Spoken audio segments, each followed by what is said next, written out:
Zohran Mamdani just changed American politics forever. 5 months ago, this 34-year-old Democratic socialist went up against more than $25 million from billionaires and landlords, and he won. And now, he's poised to be the mayor of the financial capital of the planet. But here's the thing. Whether Zohran Mamdani could win was never the real question. The question is, can Zohran Mamdani govern? And what does it even mean to win if the system you're trying to change is the same one you now have to run? So in this video, we're going to find out whether Mamdani is a flash in the pan or proof that democratic socialism can actually work in America. First, we'll uncover the surprising history of socialist mayors in the US. Then, we'll talk about whether Mamdani's agenda continues this tradition or rejects it. And finally, I'll break down some exclusive Infield campaign footage that you're not going to want to miss. So we had a little bit of a setback. We actually got kicked out of the building back there. Let's get into it.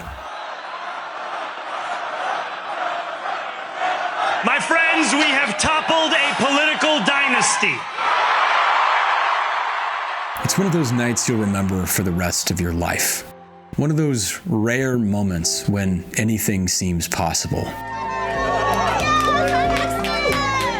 So, how did we get here? After the heartbreak of the Bernie campaigns in 2016 and 2020, the outlook of the American left seemed dim. But on the ground, something different was happening. Organizers started going local. All over the country, tenants unions sprung up, mutual aid networks started to form, and young organizers began taking over state houses one race at a time. I've seen it firsthand. That's exactly what I cover on this channel. The truth is, Zohran didn't appear out of nowhere. He's the product of a decade of quiet, relentless work, an effort to build socialist infrastructure in the belly of the beast. And now, that work is starting to pay off. Mamdani's campaign was built on a simple idea: that ordinary people could take on billionaires and win. The question now is whether that same idea can survive the realities of governing a capitalist city. Because this isn't the first time American socialists have faced that question. So to understand what American socialism has looked like in practice, we need to go back more than a century, to Wisconsin, of all places. Milwaukee, 1910. This is a city choking on its own success. The factories are humming, the breweries are booming, and immigrants are pouring in from across Europe. Poles, Germans, Czechs, searching for opportunity. But what they find is a city run by political machines and business cartels. Corruption is rampant, housing is squalid, and sewage flows directly into the Milwaukee River. Typhoid outbreaks are common. The city smells like rot and industry. And for the first time in American history, a socialist sits in the mayor's chair. His name was Emil Seidel, and the papers called him a sewer socialist. Seidel was a German immigrant, a woodcarver, and a union man. He came to power on a very simple slogan: clean up Milwaukee. And he meant that literally. Under Seidel, Milwaukee launched a citywide public sanitation campaign, paving streets, cleaning rivers, and of course, building modern sewage systems. These days, it's easy to take sanitation systems for granted, but keep in mind, at the time, this was literally a matter of life and death. But Seidel didn't stop with infrastructure. He also cleaned up City Hall, replacing crony appointees with qualified civil servants and expanding access to public parks, libraries, and playgrounds. Seidel largely kept his promise to the people of Milwaukee. Within 2 years, the city was considered one of the cleanest, most efficient places in America. But it wasn't long before the walls started closing in. In the mayoral election of 1912, Democrats and Republicans combined forces to remove Seidel. Business elites used their media organs to attack Seidel and boost his opponent. Sound familiar? Outmaneuvered and outgunned, Seidel was defeated. The good news is, that isn't the end of the story. Because one of Seidel's young allies, a city attorney named Daniel Hoan, had been quietly waiting for the opportunity to make his move. In 1916, just 4 years after Emil Seidel left office, Milwaukee elected Daniel Hoan, a lawyer, a socialist, and a staunch believer in good government. Hoan would go on to serve as mayor for 24 years, one of the longest tenures in U.S. history, and certainly the most successful run by a socialist in American politics. He modernized the water system, expanded public parks and schools, and made Milwaukee the first city in America with a comprehensive zoning code. He built garden homes, one of the nation's first public housing projects, designed so working families could afford decent housing in clean, green neighborhoods. He introduced the nation's first workmen's compensation law. Hoan also championed municipal ownership, taking control of the city's power, streetlights, and public transportation. His administration ran so efficiently that even critics had to admit that Milwaukee's budget books were, and I quote, as clean as its streets. He balanced the city's finances year after year, cut corruption to near zero, and introduced a civil service system that outlasted his time in office. By the late 1920s, Milwaukee's transformation was undeniable. It had the lowest infant mortality rate in the country, the cleanest government, and some of the most advanced urban planning in the world. Even Time magazine, hardly a socialist publication, called Hoan one of the best mayors in America. Hoan's Milwaukee proved that socialism could govern, but it also revealed the limits of what local power can do inside a capitalist nation-state. You could own the power company, but not the banks. And yet, even as national politics turned hostile, Milwaukee's experiment endured. Through depression and war, it remained a city that worked. A socialist stronghold built on competence, decency, and the belief that democracy could extend all the way to the water mains. But every experiment has its end. And for Milwaukee's socialists, that end would come with the Cold War, and one final believer who tried to keep the dream alive.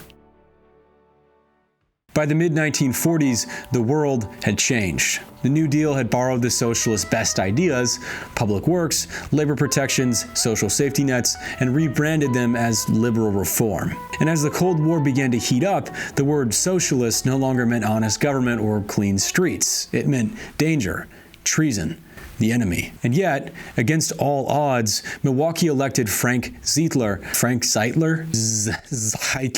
Milwaukee elected Frank Zeitler in 1948. During his 12 years in office, Zeitler oversaw an ambitious program of urban expansion and public investment. He annexed surrounding suburbs to prevent white flight from hollowing out the tax base. He expanded public housing and social services, built new schools and libraries, and kept Milwaukee's finances stable without corruption or scandal. For a time, it looked like the sewer socialist legacy might endure. But America's cold warriors had other plans. The same Wisconsin soil that produced the sewer socialists also produced Senator Joseph McCarthy. Under the anti-communist crusade of McCarthy and his allies, Zeitler faced relentless red baiting and harassment. Business interests and conservative newspapers painted him as a communist sympathizer. He received death threats. His family was stalked. By 1960, exhausted and isolated, Zeitler chose not to run again. No socialist has won a major American city since. So, what can we learn from the sewer socialists? Well, contrary to the image of socialists as fiery revolutionaries, American socialism has usually meant something far less dramatic: boring, competent administration. But despite their successes, the bureaucratic prowess of the Milwaukee socialists proved insufficient to build a durable political base or inspire a broader socialist identity. In the end, the greatest sin of the sewer socialists was not that they lacked pragmatism, but that they lacked vision. While they achieved real victories for the people of their city, they failed to expand the movement, and they failed to challenge the underlying logic of capitalism. Milwaukee remained a red island in a capitalist sea. Today, the parks, the housing, and the administrative system that the sewer socialists built serve as a testament to their legacy, even though most people walking the streets of Milwaukee wouldn't know who constructed them or why. The dream of the sewer socialists was buried under the sands of time, waiting for a new generation to rekindle the flame. And that's where Zohran Mamdani's story begins. Because a century later, in America's largest metropolis, millions of Americans are asking the same question: can socialism work here? So how does Mamdani's vision fit into the tradition of American socialism? A century ago, Milwaukee socialists laid pipes, built parks, and proved that public ownership could deliver a dignified life for everyone. Today, in New York City, Zohran Mamdani is trying to do the same thing, not by managing sewers, but by rebuilding the systems that make city life possible: housing, transit, and the climate itself. Take housing, for example. He's pushing for a city-owned development authority that would construct and manage permanently affordable, union-built, rent-stabilized units, echoing Milwaukee's cooperative housing, but scaled to a metropolis of 8 million. In a city that now has the highest levels of homelessness since the Great Depression, that's a big deal. This is a fundamental break from the neoliberal logic that housing must always serve investors first. Plus, his green transit plan aims to electrify vehicles, expand bike corridors, and make buses fast and free. And his climate program ties social policy to survival, public works employment for flood mitigation, retrofitting public housing for sustainability. Infrastructure again, but this time planetary in scale. In this sense, Mamdani's vision isn't all that different from the sewer socialists. Both see the state as a tool to promote social well-being rather than to maximize private profit. The sewer socialists believed that socialism could be built one park, one pipe, one public service at a time. They made socialism tangible, something you could touch, something that kept the lights on. But that vision was rooted in an industrial America, a time when the problem was building the infrastructure of modern life. Today, the problem isn't so much that we lack infrastructure. It's that it's been sold off, privatized, gutted, and handed to the highest bidder. A century ago, socialists fought to bring clean water to every home. Today, they're fighting to make sure everyone has a home. And that's where Zohran Mamdani's vision picks up the thread. Because what the sewer socialists did with sanitation, Mamdani is trying to do with housing, with climate change, and with democracy itself. Whereas their socialism was administrative, his is participatory. Whereas theirs was about efficiency, his is about empowerment. And where theirs aimed to prove that socialism could govern, his aims to prove that socialism can transform what governance even means. That's the evolution from the socialists who built America's cities to the ones trying to reclaim them.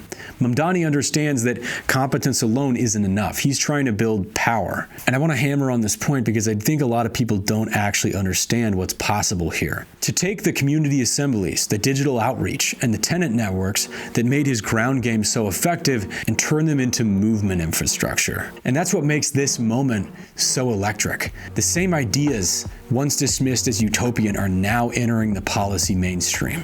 Housing is a right, transit as commons, climate action is class politics. The aperture is widening. Ambitious projects are back on the table. The question isn't whether they're realistic, it's whether we're organized enough to make them inevitable. Whether the lessons of Milwaukee can survive New York City. Whether this dream can bear the weight of reality. Okay, so we have some historical background and we understand a little bit about Mamdani's policies. But what did this campaign actually feel like? A few months ago, I posted a video where I talked about Mamdani's primary victory and I broke down some footage of my phone banking for the campaign. But of course, this is YouTube. We always got to up the ante. So this time, I actually flew out to New York to go knock doors in person. Let's break it down. New York is America in miniature, a place where Wall Street bankers and homeless people share subway cars, where the tantalizing promise of American freedom coexists with the realities of making rent. Canvassing in the East Village is kind of a trip. You hit these old, low-income apartments where the paint's peeling off the door frames, and then 2 blocks down, you're buzzed into some shiny new development where the hallways smell like lemon cleaner. I was out there with a mix of people, DSA organizers, locals, bunch of young folks. I just remember looking around as we gathered together and it hit me. Nobody there had to be doing this. It was a perfect, beautiful Saturday morning. And yet, there they were, knocking doors for a better world. Of course, not everything went smoothly. At one point, we're halfway through a building when these 2 massive security guys show up out of nowhere and tell us we gotta go, escort us out. No idea who called them. Maybe they saw us on camera, maybe a resident. It was kind of awkward, I'm not gonna lie. And I'm not an awkward guy. But when you're crammed in the elevator with your canvassing partner and these 2 big dudes, dead silent, just sitting there thinking, should I pitch them on rent control while I've got a captive audience? But that's canvassing. It's unpredictable, it's awkward, it's sometimes hilarious, and it's always a numbers game. You can't take rejection personally. You roll with the punches. You keep going until you find that one person who actually wants to talk. I actually recorded a full breakdown of what I learned that day, from how to stay in the right mindset, how to bounce back after getting rejected or, kicked out of a building in our case. That'll be up soon on my Patreon. If you're serious about learning the real nuts and bolts of organizing, it's worth checking out. I'll leave a link in the description. Sign up so you don't miss it. So what can we learn from this campaign's ground game? Well, Mamdani's secret weapon isn't just his policy, it's how he organizes. He built a grassroots canvassing effort that feels less like a campaign and more like a community. I just remember the volunteers running the canvassing event I went to didn't give us a binder full of talking points. They just told us to go out, talk to people, make connections, share our stories. Ask people how they're doing and actually mean it. Has your rent gone up? How's your bus line? What could we do to make this city a better place to live? Super, super inspiring. This is the same grassroots energy that won support for the sewer socialists a century ago, but with 21st century tools. And I think Zohran's campaign proves something really important that's been kind of a thesis of mine for a while. Social media is not just for hot takes.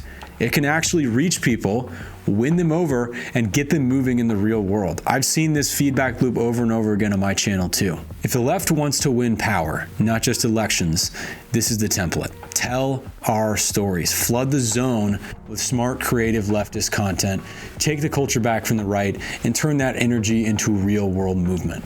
Right now, I'm on a mission to teach other leftists everything I've learned in the past 5 years of making content, because I know that your unique perspective could reach somebody we've never reached before. So if you're looking at the state of the world, you're fired up, and you feel like you have to do something about it, I would love to talk to you about how we can get your message out. Click the first link in the description, tell me about your vision, and we'll chat. You don't need any prior content experience, you just need to be willing to commit to the process.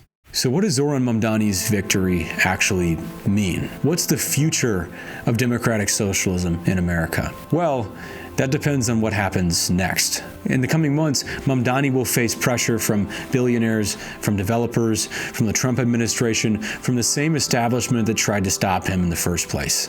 He's going to be forced to make difficult choices. We should call Zohran out when he strays from his principles. But we also have to be honest about what governing a socialist city inside a capitalist state actually looks like. Messy, constrained, and full of trade-offs. Every success or failure of this administration will determine whether millions of people believe that socialism can actually deliver. But the truth is, no single mayor can carry a movement.